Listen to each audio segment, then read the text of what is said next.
Assalamualaikum warahmatullahi wabarakatuh. Kami dari kelompok sistem reproduksi yang beranggotakan Lia Nurhayati, Lia Herlina, dan Sri Ayu Utami.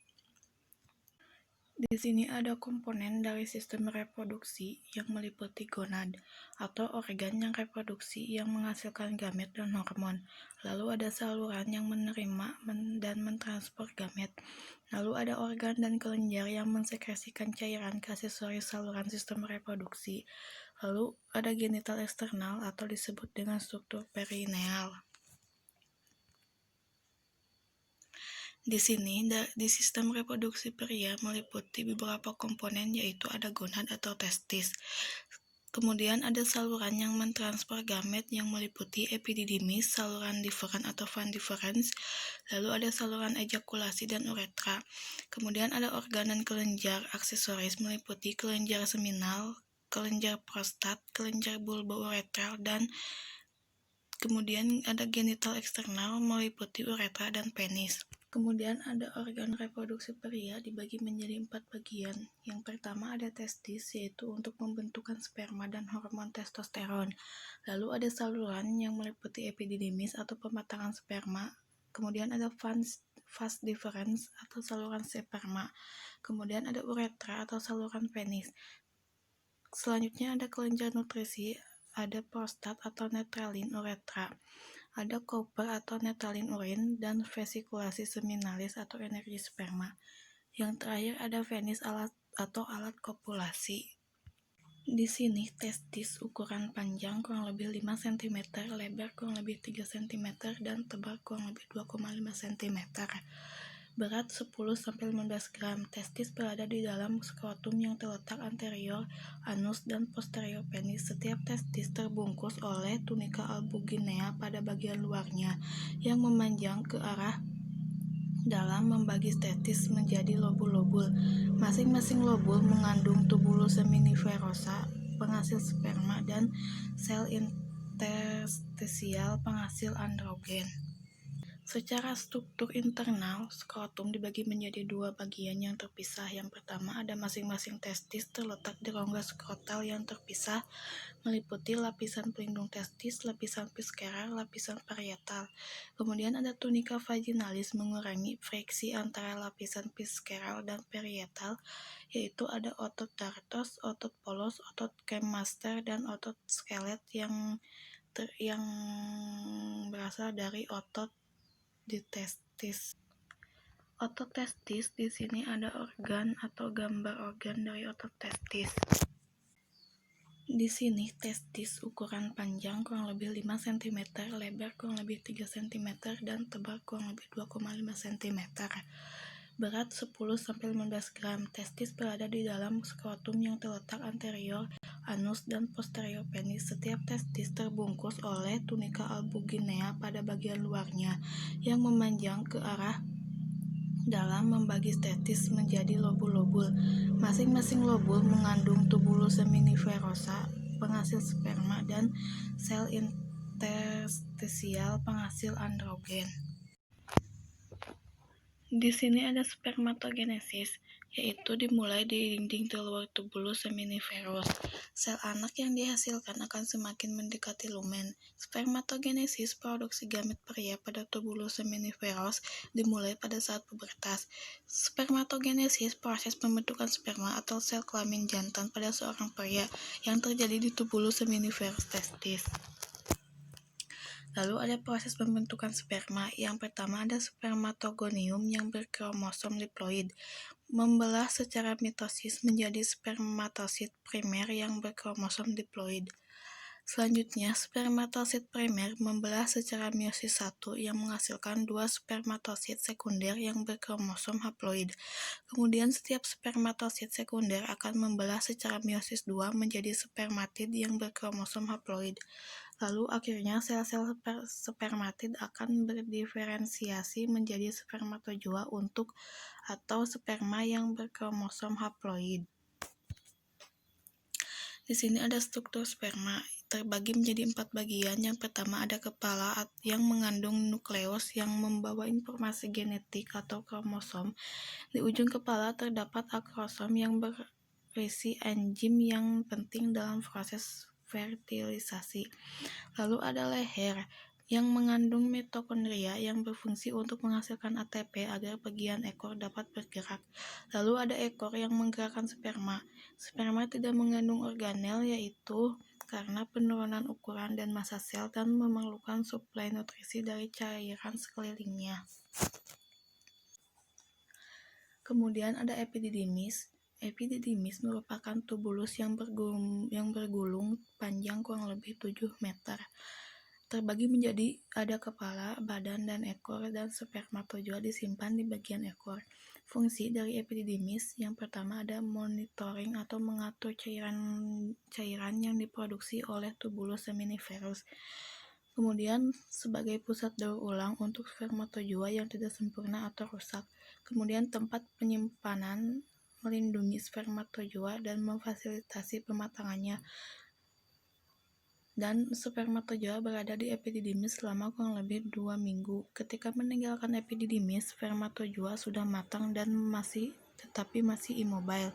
Agar menjadi motile atau aktif berenang, kapasitasi terjadi dalam 2 tahap. Ketika spermatozoa bercampur dengan sekret dari kelenjar seminal, ketika spermatozoa berada di lingkungan saluran reproduksi wanita. Kemudian ada ductus deferens. Ductus deferens panjangnya 40-45 cm. Dindingnya mengandung lapisan tebal otot polos. Gerakan peristaltik mengalirkan spermatozoa dan cairan sepanjang saluran. Ductus deferens dapat menyimpan spermatozoa sampai beberapa bulan. Bagian ujung ductus deferens mengembung dapat disebut ampula. Fungsi ductus efferens 1. Permukaan luar testis menempel ke epididymis yang merupakan tempat pematangan dan penyimpanan sperma. Lalu ductus vas deferens yang terbentang dari epididymis ke uretra berfungsi untuk mendorong sperma ke dalam uretra dengan peristalsis selama ejakulasi. Bagian ujung bersatu dengan ductus vesica seminalis membentuk ductus ejaculatory. Kemudian ada uretra. Ductus deferens terhubung dengan uretra melalui saluran ejakulasi yang panjangnya kurang lebih 2 cm. Panjang uretra adalah 8-18-20 cm. Yang dimulai dari kandung kemih sampai ujung penis. Di pria, uretra digunakan oleh sistem reproduksi dan sistem urinari.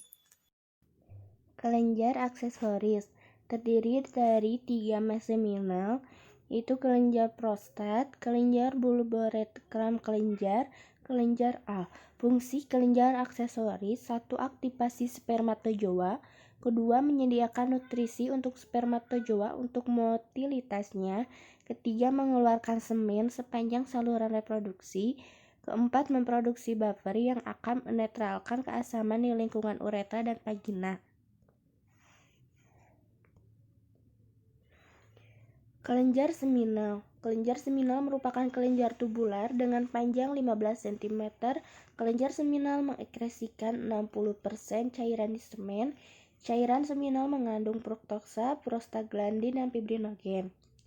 Kelenjar fosfat diameternya berukuran 4 cm, mengandung 30-50 kluster kelenjar tubuloveolar, mengekresikan 20-30% cairan di semen. Cairan prostat mengandung seminal plasmin protein dengan aktivitas antibiotik untuk mencegah infeksi saluran urinari. Kelenjar bulboretral, yaitu kelenjar yang berbentuk bulat dengan diameter 10 mm, menghasilkan sekret yang viskos dan bersifat basah, berfungsi untuk menetralisir keasaman saluran urin dan melubrikasi ujung penis atau gland. Genital eksternal terdiri dari skrotum, penis. Fungsi penis menyalurkan urin dan semen keluar tubuh. Bagian-bagian penis ada rod, body, dan gland.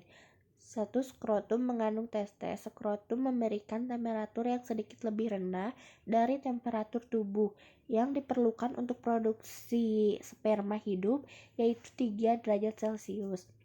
Penis, organ kopulasi pria ini sebagian besar merupakan jaringan erektil atau corpus spongiosum dan corpora cavernosa. Jaringan erektil yang terbanjiri darah akan mengeras, inilah yang disebut ereksi. Semen, cairan berwarna putih susu, merupakan campuran antara sperma dan sekret dari kelenjar aksesori. Ejakulasi yang normal melepaskan 2-5 mili semen. Kandungan semen yaitu spermatozoa 50-130 juta spermatozoa per mili semen. Cairan seminal, campuran sekresi kelenjar yang mengandung ion dan nutrisi. Enzim ada protease untuk melarutkan mukus di vagina, seminal plasmin untuk membunuh bakteri, enzim prostatik untuk koagulasi semen, fibrinolisin untuk menguraikan bekuan semen setelah 15-30 menit. Sistem reproduksi wanita. Komponen organ reproduksi wanita. Gonad, ada ovarium, saluran yang mentransport gamet, ada tuba fallopi atau tubulus uterus atau opiduk, uterus, organ dan kelenjar aksesoris, ada kelenjar vertibular, genital eksternal, ada vagina. Ovarium, sepanjang organ berbentuk seperti almond, panjangnya 5 cm, lebarnya 2,5 cm, tebalnya 8 mm, dan beratnya 6-8 gram. Ovarium terletak pada kedua sisi uterus dan tertahan di posisinya oleh ligamen ovarium dan ligamen suspensori. Fungsinya, 1. Memproduksi gamet wanita yang belum matang oosit, 2. Sekresi hormon reproduksi wanita, 3. Sekresi inhibin, hormon yang menghibisi produksi FSH. Oogenesis, 1. Produksi ovum, 2. Dimulai sebelum seorang wanita dilahirkan, meningkat saat pubertas dan berakhir saat menopause. 3. Ada periode antara pubertas dan menopause. Oogenesis terjadi setiap bulan yang disebut dengan siklus ovarian. Ovarium memiliki kurang lebih 2 juta folikel primordial saat pubertas. Saat pubertas jumlahnya menurun sampai kurang lebih 400. Produksi telur berawal pada fetus. Oogonia atau sel asal gamet wanita diploid berubah menjadi oosit primer sebelum kelahiran. Ovarium bayi perempuan mengandung sekitar 2 juta oosit primer yang tertahan pada profase meiosis 1. Oogenesis saat pubertas meiosis berlanjut. Setiap bulan satu oosit primer menuntaskan meiosis 1, menghasilkan oosit sekunder dan satu badan polar. Meiosis 2 dari oosit sekunder menghasilkan sebuah telur fungsional dan badan polar kedua, akan tetapi proses ini berlangsung hanya bila oosit sekunder dimasuki sperma. Siklus ovarian. Selama fase folikular hari ke-1 sampai ke-14, beberapa folikel primer mulai matang. Sel folikel berproliferasi dan menghasilkan estrogen dan terbentuk juga kapsul jaringan ikat atau TK di sekeliling folikel yang matang. Umumnya, hanya satu folikel yang menyelesaikan proses pematangan dalam 1 bulan dan keluar dari permukaan ovarium. Terakhir, oosit pada folikel dominan menuntaskan meiosis 1, ovaluasi, kurang lebih hari ke-14, melepaskan oosit sekunder ke dalam rongga perut.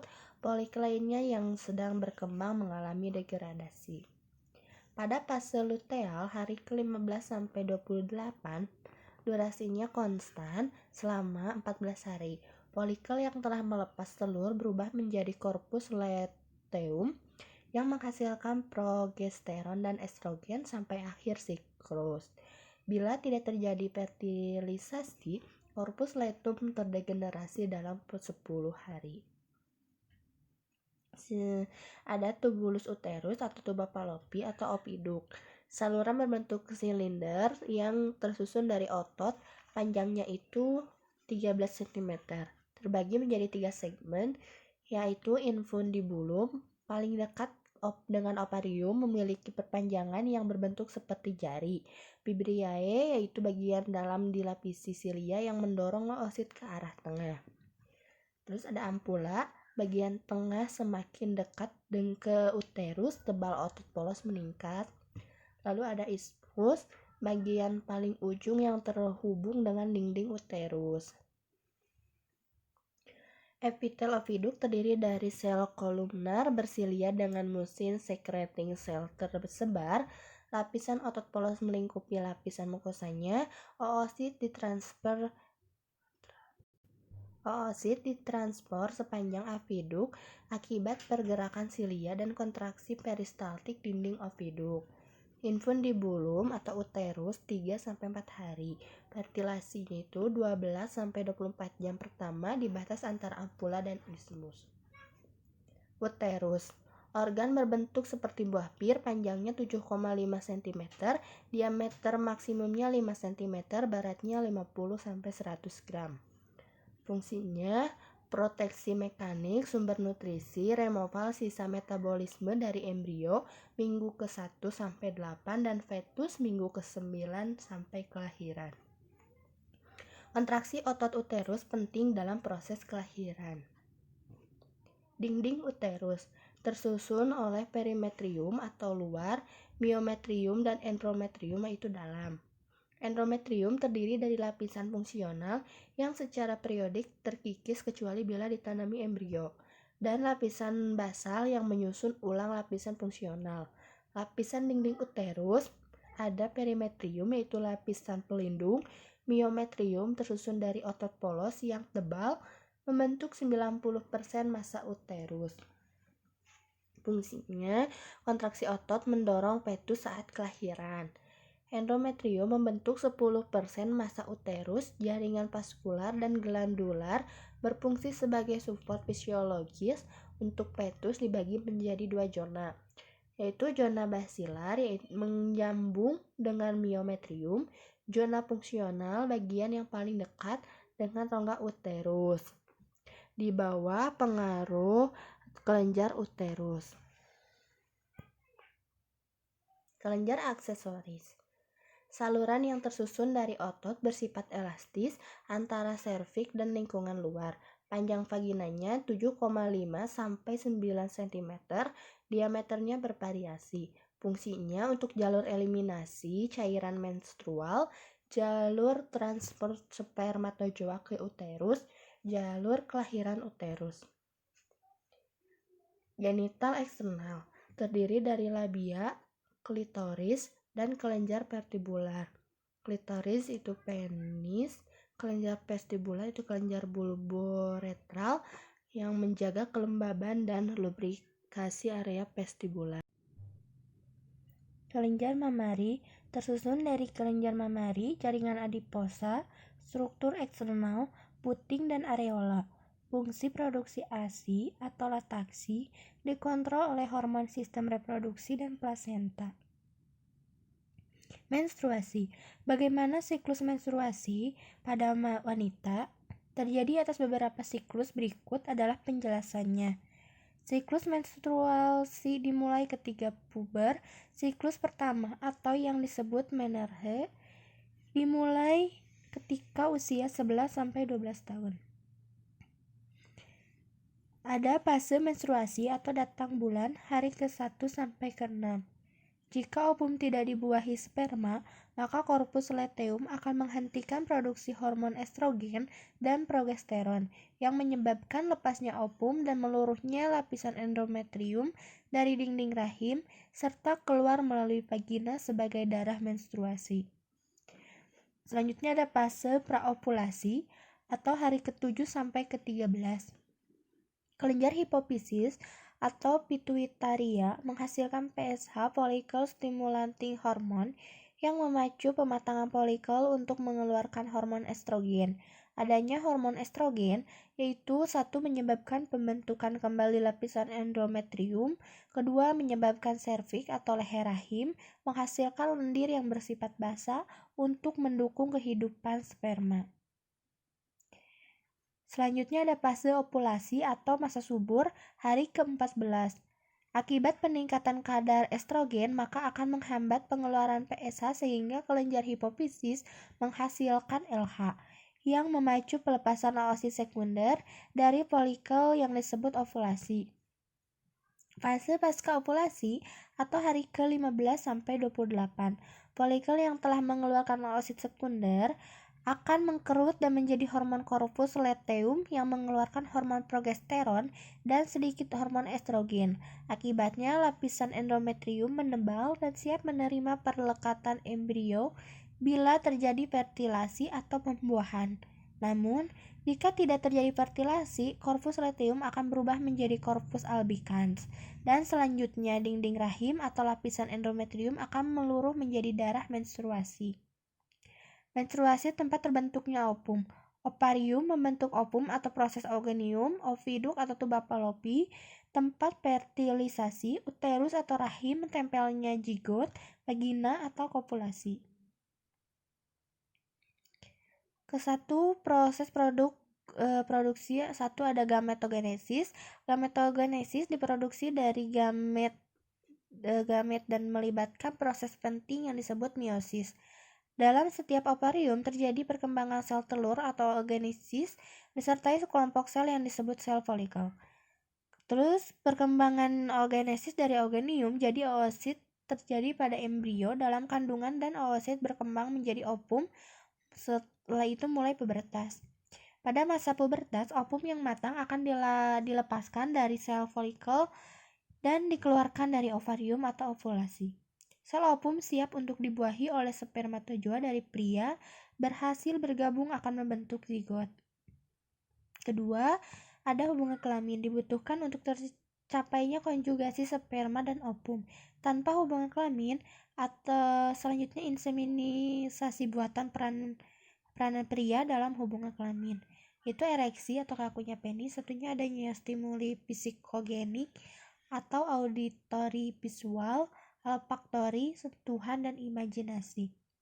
Dan stimulasi refleksogenik, yaitu stimulasi pada daerah tubuh termasuk alat kelamin. Kedua, dihasilkannya oleh influx serabut saraf parasimpatikus yang mensarapi arteri dan arteriol penis. Selanjutnya ada ejakulasi, yaitu pengeluaran sperma. 1. Impuls serabut simpatikus menyebabkan kontraksi peristaltik dari epididymis, ductus deferens vesica seminalis, dan kelenjar prostat. Kedua, influx dari saraf pudendalis ke otot skelet pada dasar penis membantu pengeluaran penis. Selanjutnya, yang ketiga ada fertilisasi. Saat sperma menembus ovum atau inti-inti akan bersatu, terjadinya fertilisasi. Sel yang terjadi yaitu zigot memiliki jumlah normal kromosom 46, separuh dari ibu dan separuh dari ayah. Terjadi di 1/3 bagian atas tuba fallopi. Saat terjadi pembelahan sel pada zigot, konseptus bergerak perlahan melalui tuba menuju rongga uterus. Kelima, agar terjadinya fertilisasi, semen harus mengandung lebih dari 60 juta spermatozoa per mili. Setelah masuk ke vagina, sperma bergerak secara acak. Jumlah sperma sangat besar dibutuhkan untuk menjamin sekurangnya satu sperma mencapai ovum. Ovum dikelilingi oleh suatu gel. Agar masuk ke dalam ovum, gel tersebut harus hilang. Sperma mengandung enzim hyaluronidase. Dibutuhkan sperma dalam jumlah banyak untuk menghasilkan hyaluronidase untuk menghancurkan gel. Selanjutnya ada fertilasi. Beberapa jam setelah fertilasi, zigot akan membelah secara mitosis menjadi 2 sel, 4 sel, 8 sampai 16 sel. Pada hari ketiga atau keempat terbentuk kelompok sel atau morula. Blastula rongga blastosel berisi cairan dari tuba fallopi membentuk blastosit yang dilapisi oleh trofoblast atau lapisan terluar blastosit yang berfungsi untuk menyerap makanan dan merupakan calon tembuni atau plasenta atau ari-ari. Blastosit akan bergerak menuju uterus dengan waktu 3-4 hari. Pada hari ke-6 setelah fertilisasi, trofoblast akan menempel pada dinding uterus, dan proses implantasi yang mengeluarkan hormon HCG untuk melindungi kehamilan dan menstimulasi produk hormon progesteron dan estrogen atau mencegahnya menstruasi. Pada hari ke-12 setelah fertilisasi, embrio telah kuat menempel pada dinding uterus.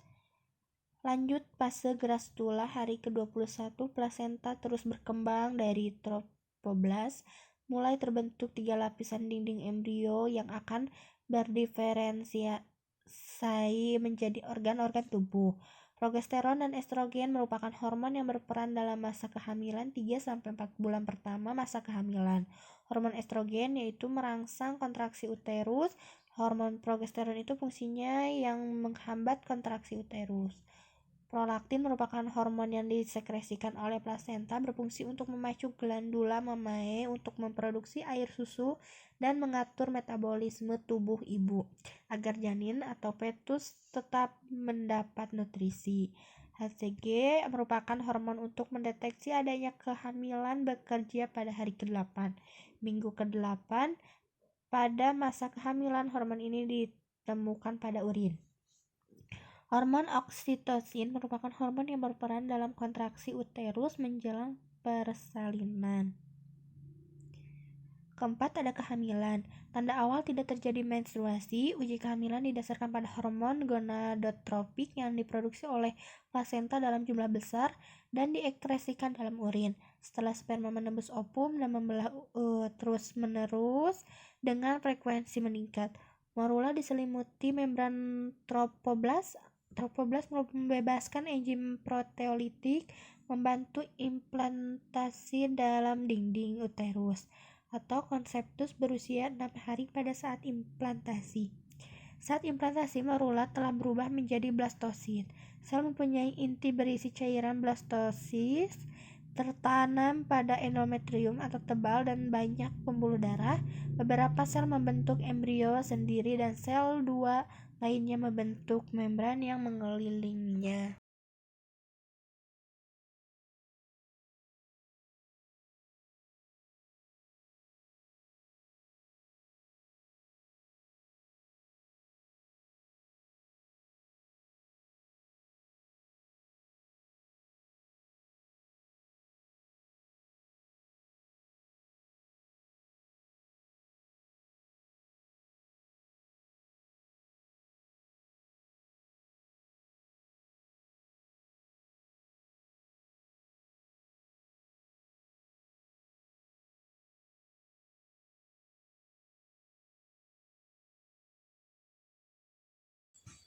Kemudian yang kelima ada partwisi, yaitu pembukaan sempurna akhir dari tahap 1 proses persalinan. Ketegangan atau usaha memberi tekanan seorang ibu meningkatkan tekanan dalam abdomen yang membantu dalam menggerakkan fetus melalui vagina. Akhir tahap 2 proses persalinan. Yang keenam ada laktasi, yaitu ada estrogen atau perkembangan sistem duktus dan penimbunan lemak pada payudara. Lalu ada progesteron atau perkembangan alveoli dan menyiapkannya untuk sekresi air susu. Selama pengeluaran estrogen dan progesteron dari plasenta menuju perkembangan payudara lebih lanjut. Lalu, perkembangan kelenjar mamae dipengaruhi oleh hormon pertumbuhan, tiroksin, ACTH, dan LTH. Laktasi sekresi air susu yaitu atau prolaktin. Selama kehamilan kelenjar mamae berkembang tapi tidak memproduksi air susu, maka ekskresi prolaktin dihambat oleh estrogen dan progesteron sampai hilangnya plasenta pada waktu partwisi. Selanjutnya ada menopause. Menopause biasanya di usia 45-55. Siklus menstrual berlangsung teratur kecuali dalam kondisi sakit, stres, kelaparan, dan atau kehamilan. Kondisi di mana seorang wanita tidak mengalami menstruasi hingga usia 16 atau siklus menstrualnya terganggu selama 6 bulan atau lebih atau disebut dengan amenorea. Di sini ada referensinya. Sekian penjelasan dari kelompok kami mengenai sistem reproduksi. Wassalamualaikum warahmatullahi wabarakatuh.